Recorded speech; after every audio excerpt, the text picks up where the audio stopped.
अभी तक तो इन्हीं से पूछते थे सब लोग कि भाई साबित करो कि भारतीय हो, साबित करो कि हिंदुस्तानी हो। अब तो सुरेंद्र राजपूत से भी पूछा जा रहा है। अब ये आज भी जो है, जो फॉरेन मिनिस्ट्री कह रही है, क्या कहा फॉरेन मिनिस्ट्री? आज भी मुसलमानों को दिमाग में ही रख के कहा गया है कि पासपोर्ट भी अब आपका नहीं माना जाएगा। नहीं, सबके लिए। ब्रजेश मिश्रा को क्या चिंता है जब नाम ही लगा है ब्रजेश? शरद साहब को क्या पता है जब नाम इनका शरद है? मान लो म्यांमार से आए हूं, by default he by birth Indian है, आपका नाम है, आगे ही काफी है। ये सिर्फ जो है मुसलमानों के लिए एक चीज लेके आई गई है कि अब तुम पासपोर्ट भी लेके घूम रहे हो तो उसके बाद भी नहीं माना जाएगा कि तुम भारत के नागरिक हो। जो मेरा समझने कहने के लिए तो नेचुरल बात है, जब कोई चीज होगी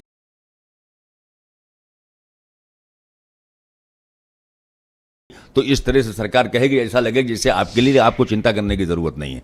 चिंता थोड़ी बहुत जो है वो हम ही लोगों को करनी है कि अब इसके बाद कौन सी चीज सरकार, कौन सी कहानी बता रहे हो? मैं गलत कहानी बता रहा हूं तो आप बताइए, वरना जरूरत क्या इस बात की थी? दुनिया का कौन सा ऐसा मुल्क है जब आप कहीं जाएंगे आप कहते हैं पासपोर्ट हमारा वैलिड डॉक्यूमेंट? आपको कोई बाहर जाने का विदेश मैं इसीलिए आपसे कह रहा हूं, अगर आप बोले जा रहे हो, अगर आप नहीं सर, अगर आप ये कहते हैं कि सिटीजनशिप का ये प्रमाण पत्र नहीं है, दुनिया के किसी भी मुल्क जाते हैं उसी से आइडेंटिफाई किए जाते हैं कि आप भारतीय हैं। जब पासपोर्ट ही नहीं है, जब सरकार ये बात कह रही है तो दुनिया के सारे मुल्क मानेंगे ना कि पासपोर्ट भी किसी के पास अगर इंडियन है तो इसका मतलब इंडियन नहीं हो सकता है। दुनिया के दूसरे मुल्क मानेंगे ना कि पासपोर्ट होने से क्या होता है। जब भारत सरकार कह रही है कि हमारा पासपोर्ट कोई लेके जाए, इसका मतलब वो भारतीय नहीं है। ये तुम अपने लेवल पे उसकी जांच करो बैठ के। ये तो एक नई बहस का मुद्दा बन जाएगा। ये बात तो आप बताइए, जब सरकार हमारी बोल रही है कि हमारा पासपोर्ट जो है इस बात का सबूत नहीं कि हम भारत का नागरिक है, ये तो कहां से ये जो है प्रूव करेंगे? इसको बहुत सेंसिटिव मैटर है, इसको समझने की जरूरत है कि सरकार कौन लोग थे जिनके दिमाग में फितूर आ गया कि कह रहे पास। आप उसको बनाने के लिए जितना भी रिस्ट्रिक्शन लाना ले आइए, जितने भी सख्त डॉक्यूमेंट मांगना हो मांगिए, लेकिन ये कैसे कह सकते हैं कि पासपोर्ट नहीं माना जाएगा? वे आधार में आपने सब कुछ किया, दुनिया भर की चीजें आपने की, अब तो वो फेल्ड है वो। आप ऐसा लेके आते कम से कम, अगर उसमें लग रहा था कहीं उसको मानते ही नहीं है, कहीं कोई कमी है तो उसमें एडिशनल डॉक्यूमेंट लेके कम से कम बायोमेट्रिक लिया आपने, आंखों का लिया, सब कुछ आपने ले लिया। उसके पुलिस वेरिफिकेशन, घर वेरिफिकेशन, यही मैं डॉक्यूमेंट वेरिफिकेशन। तो आप क्या चाह रहे हैं? तो मुझे तो ये लगता है कि नीयत कुछ और है, कर कुछ और रहे हैं, लेकिन आप सबको फंसा रहे हैं। या हम ही को दिक्कत नहीं है, ब्रजेश मिश्रा भी जाएंगे तो इनको भी बताना पड़ेगा जो जापान को नहीं मालूम। वही तो मैं कह रहा था, आप कह रहे थे कि नहीं, आप ये कह रहे थे कि मुझे टाइट करने के लिए, आपको टाइट करने के लिए।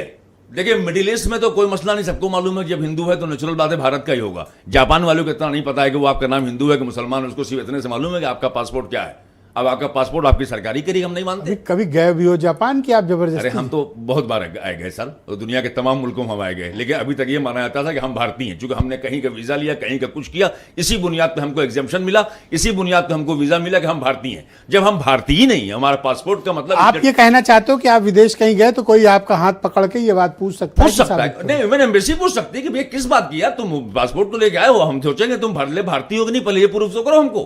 तुम्हारी सरकारी नहीं माननी तुम भारतीय हो, तो हमारा तो मालूम पासपोर्ट रखे वहां पे, दूसरे तमाम मुल्कों को वीजा मिल जाएगा, हमें मिलेगा ही नहीं। तो आपको टाइट करना था या सब टाइट हो गए? नहीं, ये होगा, आपको तो पूरा मौका मिलेगा, आप लोग इससे एग्जम्प्ट हो जाएंगे, सब आएगा, उसके बाद इम्तिहान हमको देना ऐसा नहीं है, इम्तिहान हमको देना पड़ेगा, आप लोग इससे आराम के साथ बच जाएंगे।